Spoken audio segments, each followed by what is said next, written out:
September 30th, 1953, should have been the greatest night of Tommy Lee Walker's life. He was 19 years old and he was about to become a father. While he sat by his girlfriend's bedside at Baylor Hospital, 3 miles away, a woman named Venice Parker was fighting for her life at a bus stop. In this investigation, we are looking at 3 things that don't add up. The witness. 10 people swore Tommy was at the hospital, yet the state claimed he was at the crime scene. The confession. A document signed by a man who couldn't have known the details written inside. The interrogator. A legendary detective with a secret membership that made him the last person who should have been holding the pen. The Tommy Lee Walker case isn't just a whodunit. It's a how did they get away with it. It is a chilling example of how a city's collective fear can be weaponized to dismantle a human life in record time. Dallas, in the early 50s, was a city under a shadow. For 18 months, reports of a Negro prowler had driven the white community in a state of hysteria.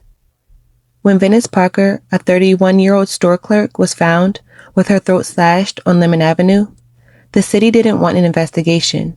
They wanted a scapegoat. Venice was rushed to the airport, the nearest place with a phone, but she was hemorrhaging too fast to speak. Yet, a white officer on the scene claimed he heard her whisper a description. The whisper would become the foundation of a manhunt that saw hundreds of black men rounded up without cause. 4 months passed. No leads, no forensic evidence. Then, an anonymous tipster, later revealed to be chasing reward money, dropped Tommy's name. Tommy Lee Walker had no criminal record. He didn't even own a car.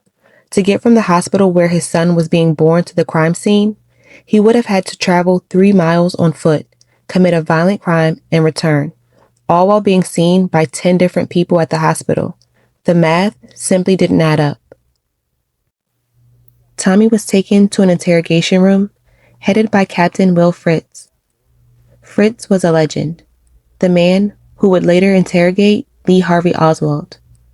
But Fritz had a side to him the history books often gloss over. He was a known member of the Ku Klux Klan. Thank you very much, Captain.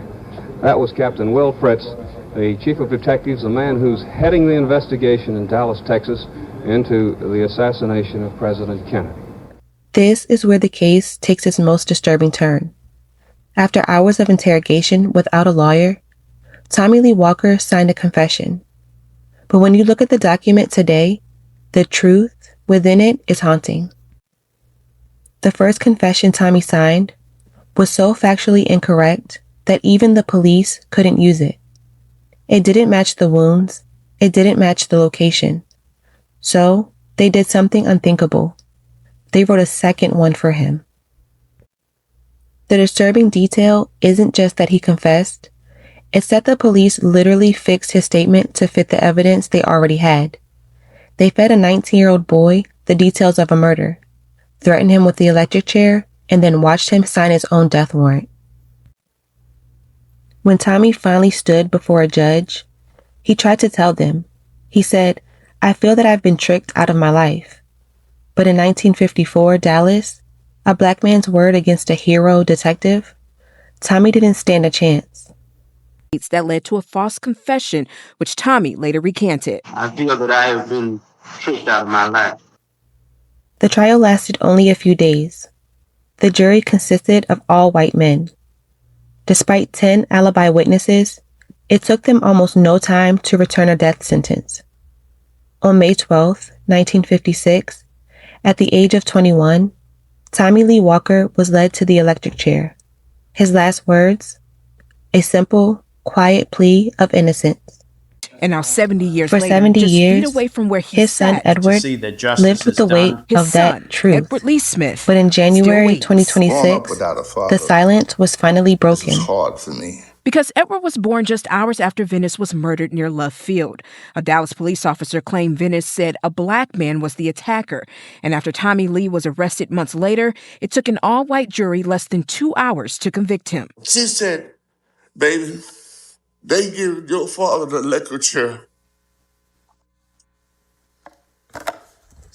Tommy Lee was executed in 1956. I had to go without a father.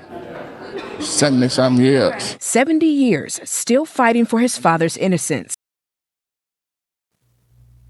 Thanks to the work of the Innocence Project and the Civil Rights and Restorative Justice Project, Dallas County did something it had never done before. They issued a posthumous exoneration. They admitted the confession was coerced. The evidence was suppressed, and Tommy Lee Walker was innocent. Exonerating a man 70 years after you killed him doesn't bring him back. But it stops the lie. It tells his son, now 72, that his father wasn't a monster. He was a victim of the system he was told would protect him. Declared innocent. Well, my heart just rejoiced when I found out my father was innocent. Justice has no statute of limitations. But in this case, it arrived 7 decades too late. Guys, if you liked this video and would like me to do a part 2 focusing on the modern day legal battle to clear Tommy Lee Walker's name, don't forget to like, comment, and subscribe. And as always, guys, stay safe.